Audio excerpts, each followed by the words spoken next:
Bonjour. Aujourd'hui, on va parler de la nature et la fonction du mot. Commençons par les exemples qu'on a sur le tableau. La petite fille lit son histoire préférée. Alors, comptons les mots qu'on a dans cette phrase. La petite fille lit son histoire préférée. Alors, on peut compter 1, 2, 3, 4, 5, 6 et 7. Passons à l'exemple suivant. La maman encourage la petite fille. Alors, pour compter les mots, 1, 2, 3, 4 et 5. Alors, on peut déterminer la nature aussi bien que la fonction de chacun de ces mots.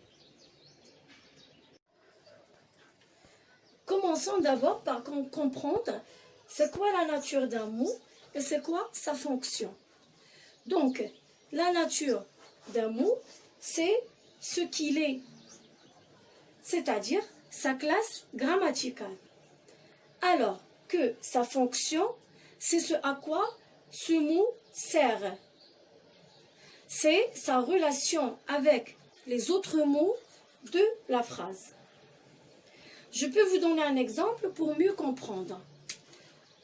Je cite par exemple Sarah. Alors Sarah, c'est un prénom. Pour déterminer ou bien la nature de Sarah, c'est une fille. Et sa fonction, si Sarah se retrouve à l'école, elle est écolière. Si elle se retrouve à la maison, elle peut jouer comme rôle ou bien comme fonction sœur, petite fille, etc. S'il se retrouve avec une copine, là, elle peut jouer le rôle d'une amie. Une fois Sarah devient grande, elle peut être médecin, prof, etc.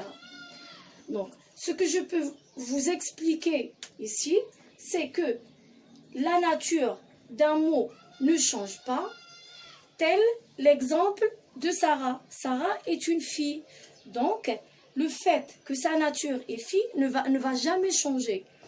Alors que les fonctions de Sarah changent selon la situation où Sarah se retrouve. Donc, retenons, la nature d'un mot ne change pas, alors que sa fonction change. Concernant la nature des mots, alors j'efface l'exemple. Concernant la nature des mots, je peux parler, ou bien je peux distinguer les mots variables aussi bien que les mots invariables. Alors, les mots variables, c'est des mots qui changent. On peut citer les noms, les déterminants, les adjectifs, pronoms, aussi les verbes. Pour les mots invariables, c'est des mots qui ne changent pas. On va voir les exemples par la suite. Les prépositions, adverbes, conjonction, interjection. Prenons des exemples. Pour le nom, par exemple, vous avez école, ville, fille, garçon, etc. Passons aux déterminants. Exemple, le, la, les, sont, etc. Alors, les déterminants accompagnent les noms. Exemple, je peux dire mon histoire, ma ville, ton travail, etc. Les adjectifs. Les adjectifs accompagnent toujours ou bien sont toujours attachés au nom pour les décrire ou bien pour citer leurs caractéristiques, pour les caractériser. Je peux dire par exemple, la grande ville. Donc là, c'est le déterminant, grande, c'est adjectif, ville, c'est le nom. Donc vous voyez, là, c'est donc la ville. Pour l'adjectif grande, il accompagne le nom pour caractériser ce nom, donc pour nous le décrire. Pour les pronoms, je peux parler des pronoms personnels. Vous avez par exemple il, je, tu, etc. Pour le verbe, c'est ce qui montre l'action dans la phrase. C'est ce qu'on fait dans la phrase. Exemple, la fille lit. Alors l'action qu'on fait dans la phrase, c'est lire. Les prépositions, par exemple, à avec accent, pour, etc. Pour les adverbes, on a les adverbes qui se terminent par ment. Exemple, fortement, lentement. Pour les conjonctions, on peut parler ou bien on peut citer les conjonctions de coordination. Exemple, mais, donc, or, ni, etc. Et les conjonctions de subordination. Terminons par les interjections. C'est des petits mots après lesquels on a le point d'exclamation. Exemple, et, oh, et, aïe, etc. Concernant la fonction du mot, on peut distinguer sujet, attribut du sujet, verbe, COD, c'est-à-dire complément d'objet direct, complément d'objet indirect, complément circonstanciel de temps, complément circonstanciel de manière et le complément circonstanciel de lieu. Revenons sur l'exemple du début. On va déterminer la nature et la fonction de chaque mot. Alors, là, c'est un déterminant. Petite, c'est un adjectif, puisqu'il nous caractérise le nom. Fille, c'est un nom. Donc, petite, il nous décrit la fille, il nous donne une caractéristique sur la fille. Li, c'est le verbe. Son, c'est un déterminant qui accompagne le nom. Ici, c'est un nom. Alors, vous voyez, vous avez toujours le déterminant à côté du nom. Un déterminant, non. Vous avez déterminant, non. Préféré, c'est un adjectif, puisqu'il nous caractérise l'histoire. L'histoire préférée. Donc, je viens de déterminer la nature de chaque mot. Passons à la fonction. Alors, la petite fille, c'est le sujet le sujet du verbe, lire, lit.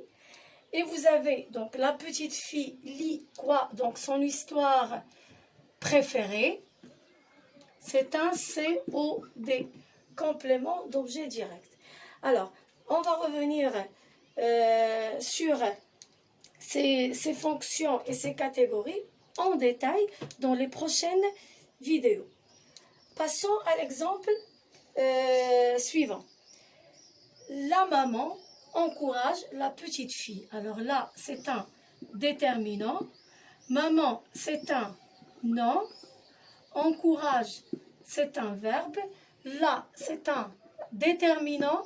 Petite, c'est un adjectif. Et pour fille, c'est un nom. Maintenant, on détermine la fonction. Alors, la maman, c'est le sujet du verbe encourager. Alors, qui encourage? C'est la maman, donc c'est le sujet. Encourage qui? La fille. Donc, on a encore une fois ici un complément d'objet direct. Alors là, je peux vous inviter à faire la comparaison entre les deux phrases. Cherchons les mots. Vous avez la petite fille. Alors ici, là était déterminant parce que la même expression existe dans la deuxième phrase. Vous avez là, ici la nature, elle était déterminant. La même chose ici. Pour l'adjectif, vous avez toujours petit adjectif. Pour fille, vous avez non. La même chose ici, c'est non. Pour la fonction dans la première phrase, ce groupe a joué le rôle du sujet du verbe, sujet de la phrase. Alors que dans le deuxième exemple, ce groupe nominal ou bien ce groupe a joué le rôle d'un complément d'objet direct. Alors, comme vous le voyez, la nature du mot ne change pas, donc c'est invariable, alors que sa fonction change. Alors, on termine par un petit exercice d'application.